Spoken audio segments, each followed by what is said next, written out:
Nous sommes réunis ce matin, les plus hautes autorités de l'État, président du Sénat, président de l'Assemblée nationale, gouvernement, tous les corps constitués. Nous sommes réunis ce matin, Madame la maire de Paris, Monsieur le préfet de police, les responsables de la sécurité de notre pays. Nous sommes réunis ce matin avec les familles endeuillées, avec les proches. Nous sommes réunis ce matin avec, mesdames, messieurs, les policiers de Paris, chargés de notre sécurité. Nous sommes réunis ce matin ici dans un lieu qui est depuis le 19 août 1944 le symbole du lien entre la République et la police. C'est d'ici, de cette cour de la préfecture, que des policiers parisiens ont lancé la Semaine glorieuse qui a conduit à la libération de Paris. 70 ans après, aujourd'hui, nous sommes rassemblés pour rendre hommage à Clarissa Jean-Philippe, à Ahmed Merabé, à Franck Brinsolaro, tombés mercredi et jeudi dernier sous les balles des terroristes. Cette femme, ces hommes étaient des policiers. Ils partageaient une volonté, celle de protéger leurs concitoyens. Ils avaient un idéal, celui de servir la République. Ils sont morts dans l'accomplissement de leur mission, avec courage, avec bravoure, avec dignité. Ils sont morts en policiers. À vous, familles, proches, je vous assure que la France tout entière partage votre douleur et votre peine. Clarissa, Franck, Ahmed sont morts pour que nous puissions vivre libres. C'est ce que des centaines de milliers de nos concitoyens ont voulu exprimer en défilant dimanche partout en France, en se levant en masse pour partager votre chagrin, pour affirmer leur attachement à la liberté, à la démocratie, à la fraternité, pour délivrer un message de gratitude aussi aux forces de l'ordre. Ils leur ont dit leur reconnaissance et leur fierté, en pensant d'abord à ceux qui étaient morts pour la République, à ceux qui avaient été blessés pour la défendre, à ceux qui avaient effectué l'assaut à Dammartin-Goël comme porte de Vincennes à Paris pour délivrer les otages et pour mettre un terme à cette tuerie qui a fait 17 morts en 3 jours. Dimanche dernier, la France a montré sa force face aux fanatiques.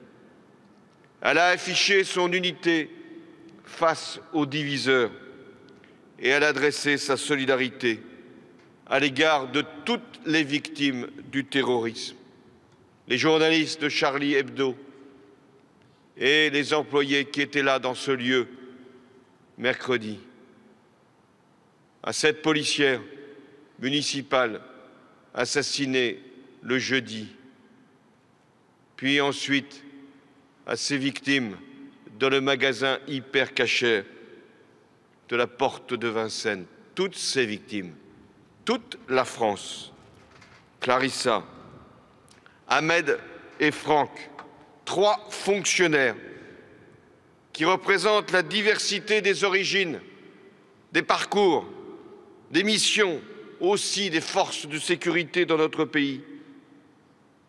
3 policiers qui illustrent ce qu'est le professionnalisme, ce qu'est le dévouement, ce qu'est l'attachement aux valeurs qui fondent notre République. Ce matin, devant vous, devant la France, pour que rien ne puisse être oublié, pour que tout soit constamment rappelé sur ce qu'a été leur sacrifice, le sens même de leur vie, la signification de leur mort, ils ont été élevés au rang de chevaliers dans l'ordre de la Légion d'honneur avec citation à l'ordre de la Nation. Clarissa Jean-Philippe était née il y a 26 ans en Martinique, à Fort-de-France. Elle avait grandi dans un quartier, le quartier de Derrière-Morne à Sainte-Marie. Elle aimait son quartier, elle aimait son île, elle aimait la France, elle voulait servir. Et rechercher comment se poser cette question, être utile. Alors, très jeune, Clarissa Jean-Philippe quitte la Martinique pour la métropole. Elle effectue sa formation à l'école de police de Pantin. Elle y démontre très vite des qualités pour devenir une excellente policière municipale. Elle est impatiente, elle est rayonnante, elle est ardente. Elle a hâte de mettre en pratique, là où on lui dira d'aller, les connaissances qu'elle a acquises à l'école. Elle est recrutée à Montrouge. Ses camarades sont là, comme stagiaire. Elle est réussie si bien qu'elle venait d'être titularisée au moment même où elle a été assassinée. Sa responsabilité, c'était d'assurer la tranquillité publique de sa ville, à la sortie des écoles, sur les voies de circulation, au contact des jeunes, des familles, des commerçants, des passants. Une policière municipale qui avait à assurer la sécurité de la voie publique, et notamment après un accident de la circulation. C'était jeudi. Clarissa était là. Elle a été lâchement atteinte dans le dos par un projectile de gros calibre tiré par son agresseur. Comment justifier que l'on puisse tuer lâchement une jeune femme de 26 ans, riche de toutes les promesses de la vie, dévouée aux autres? Comment peut-on comprendre qu'un assassin commette cette abomination? Quel peut être le mobile d'une telle abjection? Posons-nous ces questions. Tout simplement, tout cruellement, parce que Clarissa portait un uniforme, qu'elle était policière, qu'elle était le symbole de la République. Peut-être y a-t-il même une autre explication qui s'ajoute à celle-là. Elle était là pour empêcher un terroriste d'aller plus loin dans sa folie, vers cette école située à quelques centaines de mètres qu'elle protégeait par sa présence. L'enquête le dira. C'est donc en martyr qu'est tombée Clarissa Jean-Philippe jeudi dernier. Son visage, celui d'une jeune fille ultramarine, heureuse de servir sa ville et son pays, ce visage-là nous éclairera pour toujours. Ahmed Merabé était né en Seine-Saint-Denis, à Livry-Gargan, dans une famille d'origine algérienne. Il avait 40 ans. Une grande et belle famille. Sa mère, ses frères, ses sœurs, ses oncles, ses tantes, sa compagne. Une belle famille. Cette famille m'a accueilli dimanche, malgré le chagrin qui l'étreignait. Elle m'a décrit le fonctionnaire dévoué qu'était Ahmed. Elle m'a confié qu'il avait toujours voulu être policier, qu'il avait travaillé dur pour y parvenir, pour réaliser sa vocation de devenir gardien de la paix. Il était promis à un bel avenir.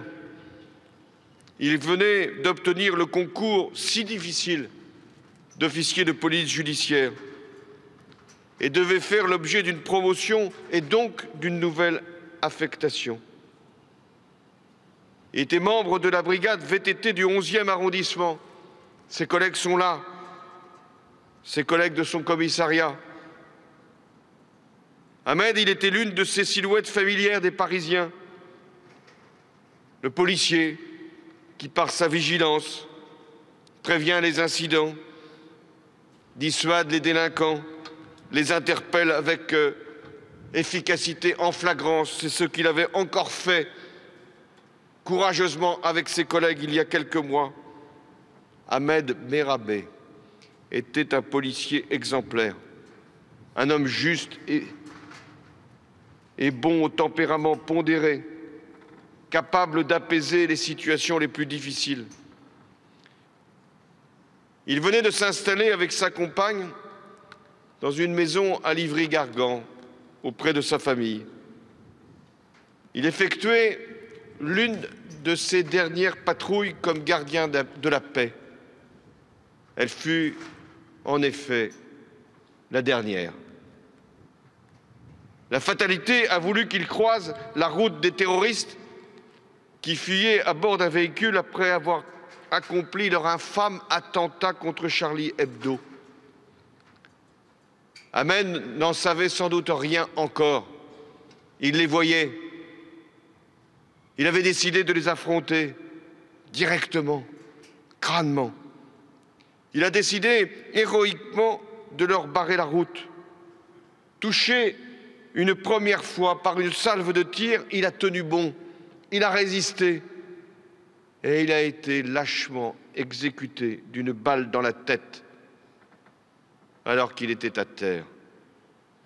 Ahmed Merabé a payé de sa vie son engagement.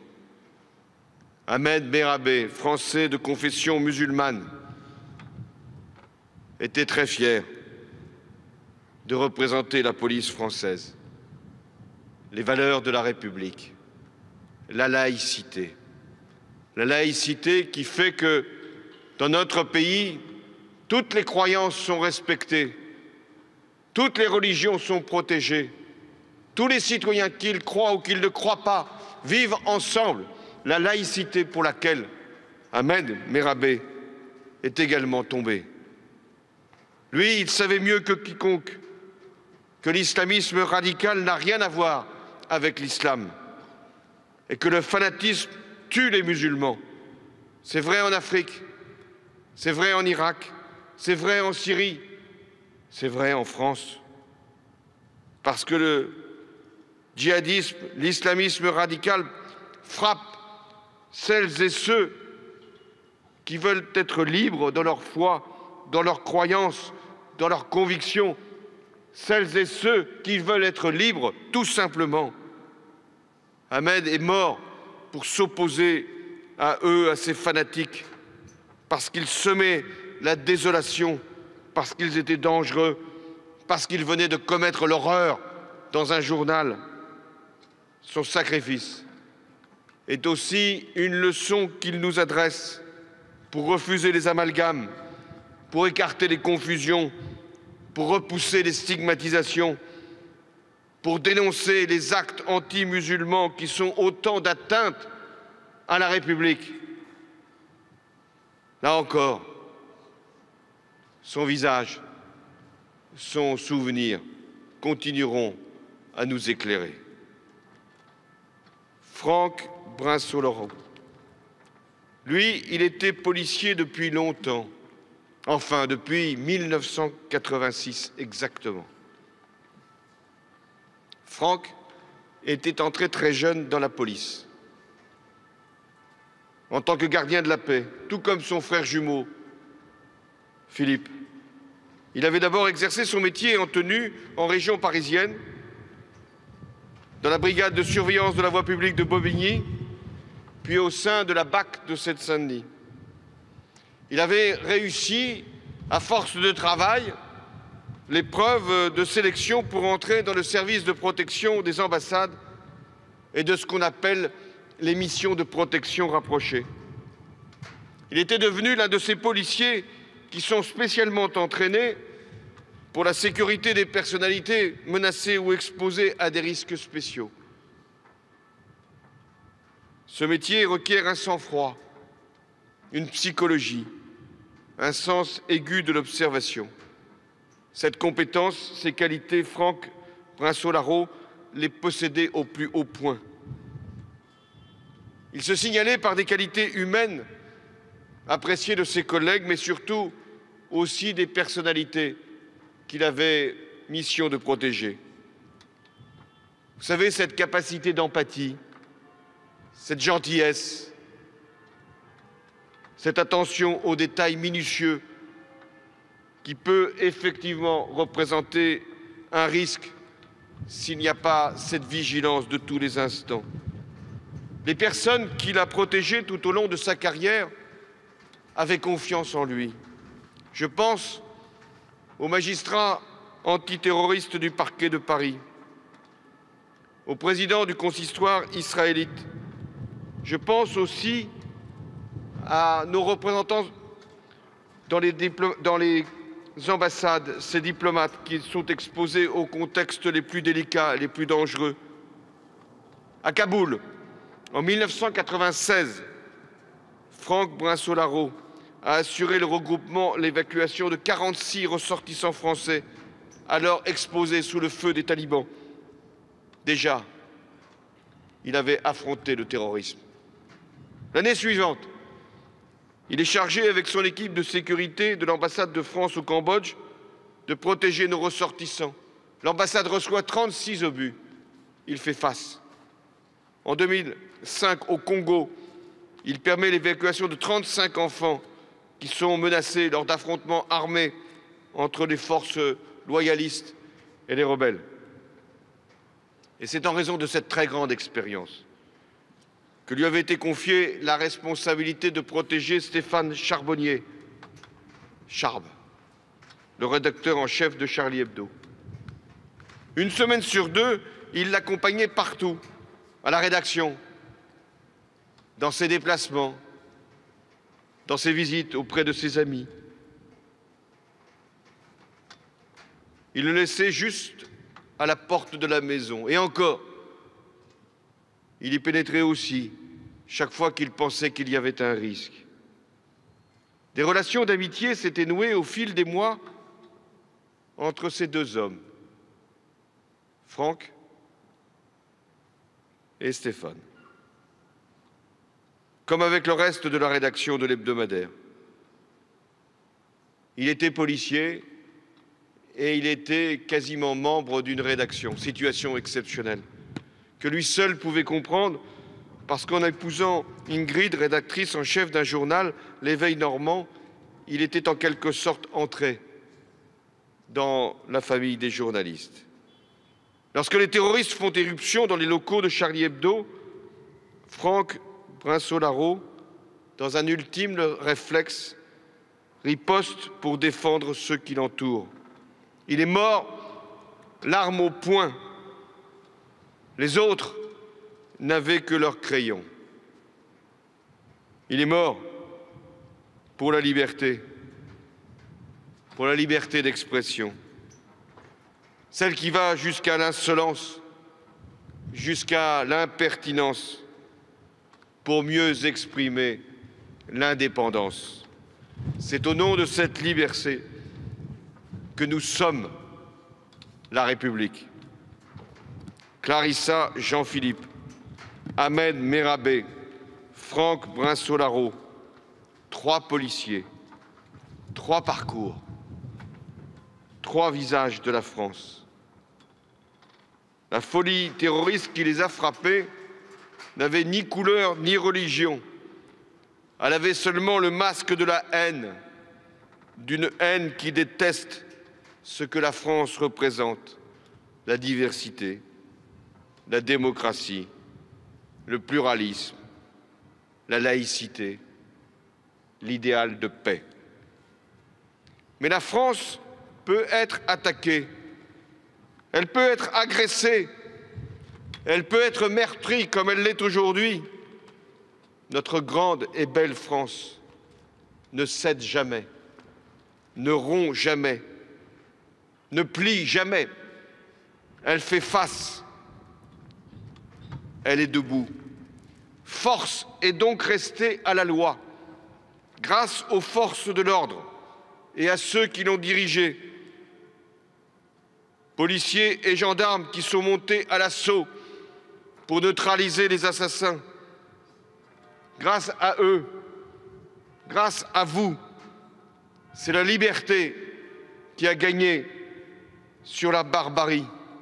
Et c'est le peuple de France qui s'est levé pour exprimer devant les représentants venant du monde entier son attachement à vivre ensemble dans la concorde et dans la fraternité. La Déclaration des droits de l'homme et du citoyen, la devise de la République, les paroles de notre hymne national, ce ne sont pas que des mots, ce sont des idées, les idées qui fondent la France, les idées qui valent que l'on se batte pour elles, des idées qui ont besoin d'une force publique pour la défendre. Vous êtes cette force publique et c'est cette force-là que nous voulons aujourd'hui honorer et respecter. Mais si cette bataille a été gagnée, nous n'en avons pas terminé avec la menace. Elle est là, parfois loin de nous, située à l'extérieur, au-delà de nos frontières. Et alors, ce sont nos soldats qui se battent pour la réduire. Elle est encore là, à l'intérieur. Et nous devons redoubler de vigilance. C'est ce qui a été fait en mobilisant toutes nos forces pour protéger les lieux sensibles. 10 000 soldats ont été appelés en renfort, des gendarmes et des policiers, et sont déployés sur tout le territoire pour assurer la sécurité des lieux sensibles. Et puis il y a nos services de renseignement que je salue et qui sont en alerte constante pour prévenir tout attentat. Il nous revient aussi, avec le gouvernement, avec le Parlement, avec l'ensemble des Français, de prendre les décisions utiles et efficaces pour faire face aux menaces dans le respect de l'état de droit, de ce qui fait que nous sommes la République et que nous nous battons toujours pour la liberté. Nous devons agir en affirmant 3 principes. La fermeté, c'est la condition de la sécurité. Être implacable face aux actes antisémites, anti-musulmans. Être intraitable devant l'apologie du terrorisme et devant ceux qui s'y livrent, et notamment les djihadistes qui se rendent en Irak ou en Syrie et qui aussi en reviennent. Le second principe, c'est d'agir avec sang-froid, en sérénité, pour prendre les mesures adaptées aux circonstances et aux menaces, sans faiblesse, mais sans précipitation. Et enfin, l'unité, celle que nous avons montrée, qui est notre arme la plus solide, qui est notre force, ce rassemblement, ce que les Français sont capables de faire quand l'essentiel est en cause et qui nous donne confiance dans notre avenir, qui nous rend plus robustes, plus solides pour affronter quelque péril que ce soit parce que nous sommes la France. Un pays qui est toujours le point de ralliement pour le monde lorsque la liberté est en cause. Le peuple de France a donné la plus magnifique réponse qui soit face à l'épreuve qui l'a frappé. Il a rendu le plus bel hommage possible à la police, à la gendarmerie, à tous ceux qui assurent notre sécurité. Il a envoyé un message aussi à toutes les générations, et notamment les plus jeunes, qui, dans une épreuve comme celle-là, doivent comprendre ce qui se produit, ce qui se passe et ce qui est en cause. Parce que ça va fonder leur engagement jusqu'au terme même de leur existence. Il me revient les mots d'André Malraux, qui écrivait suite à un attentat terroriste qui avait endeuillé notre pays il y a longtemps. Sachez bien que si nous avons des blessés, nous les relèverons. Si nous avons des morts, nous les ensevelirons. Et puis, nous combattrons. Parce que les victimes représentent la dignité humaine, ce sentiment qui porte, comme les vieilles mains usées par la vie, l'humble honneur des hommes.